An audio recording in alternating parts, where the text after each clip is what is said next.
Video में हम बात करने जा रहे हैं ट्रांसफॉर्मर के बारे में। तो चलिए शुरू करते हैं। तो जो ट्रांसफॉर्मर होता है वो म्यूचुअल इंडक्शन प्रिंसिपल पर काम करता है और ये वोल्टेज लेवल को बढ़ाने के और घटाने के काम में आता है। यानी कि ट्रांसफॉर्मर से आप वोल्टेज को बढ़ा भी सकते हैं और ट्रांसफॉर्मर से आप वोल्टेज को घटा भी सकते हैं। तो चलिए इसके कंस्ट्रक्शन की तरफ चलते हैं। इसको बनाते कैसे हैं। यहाँ पर आप देख रहे हैं दो वाइंडिंग्स है। इसको बोलते हैं प्राइमरी वाइंडिंग, प्राइमरी साइड। ये सेकेंडरी साइड है और ये जो वाइंडिंग है ये सेकेंडरी वाइंडिंग है।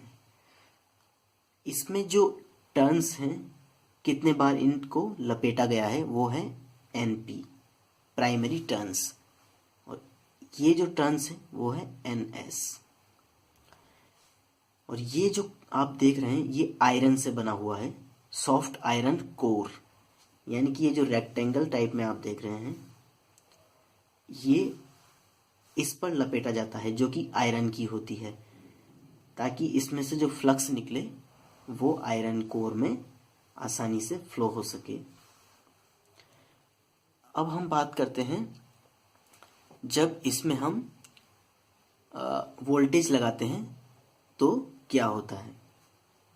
तो हमने क्या किया, प्राइमरी जो साइड है वहां पर एसी वोल्टेज लगा दिया।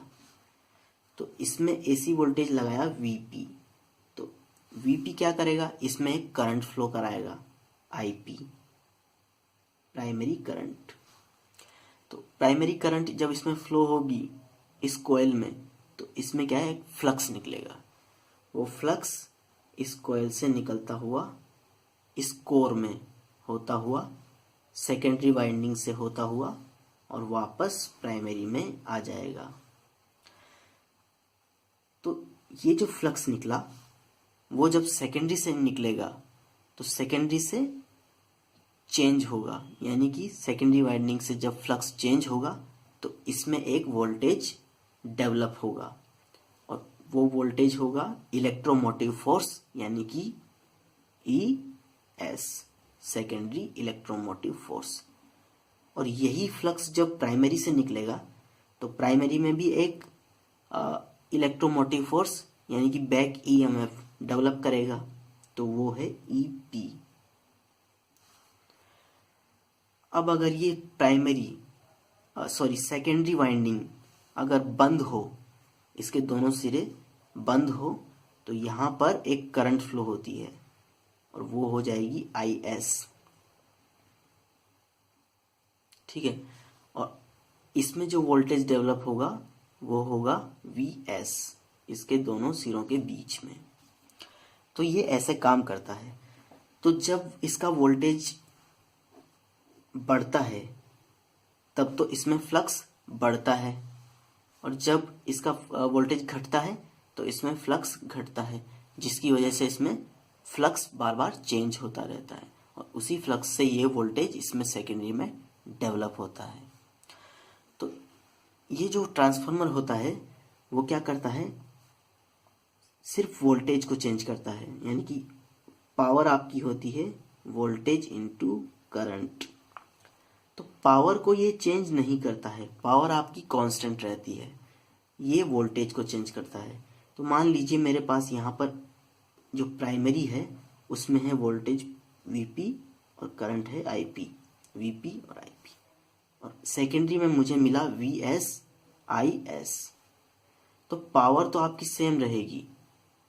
मान लीजिए VS आपका बढ़ गया है, सेकेंडरी वोल्टेज, तो आपकी पावर जब सेम रहेगी तो करंट आपकी क्या होगी, कम हो जाएगी।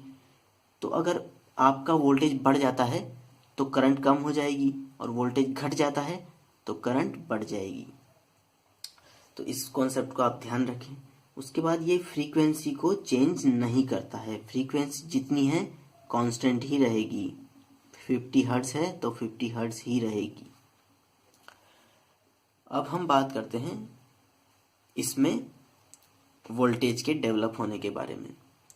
तो फाई हमारा फ्लक्स है, तो फ्लक्स और जो NS है वो सेकेंडरी टर्न्स हैं।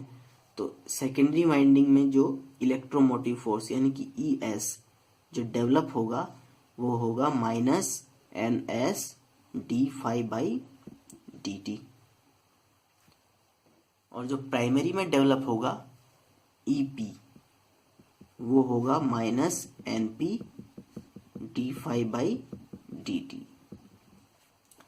अब क्योंकि जो प्राइमरी है उसमें कोई लॉस नहीं हो रहा है तो VP इक्वल टू आपका हो जाएगा EP।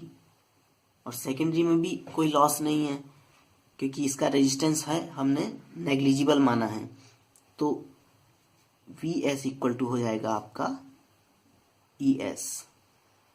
तो जब ES को VS से और EP को VP से बदलेंगे तो ये हो जाएगा आपका VS equal to -NS d∅dt। और ये हो जाएगा VP equal to -NP d∅dt।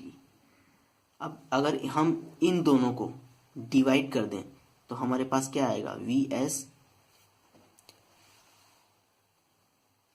Divided by VP equal to NS divided by NP।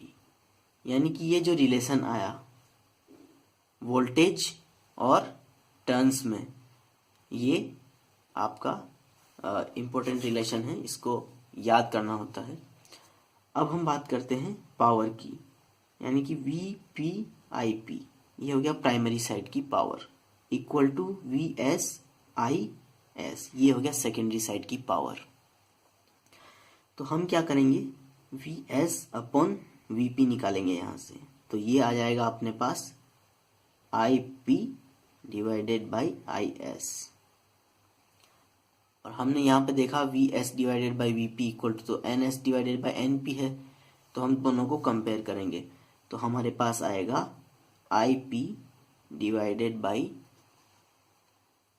IS equal to NS divided by NP। तो हमारे पास करंट और टर्न्स में भी एक रिलेशन आ गया है, ये भी इम्पोर्टेंट है। तो ये जो दो रिलेशन आए वो इम्पोर्टेंट रिलेशन है, इनको हमें याद करना होता है। तो ट्रांसफार्मर लेक्चर में बस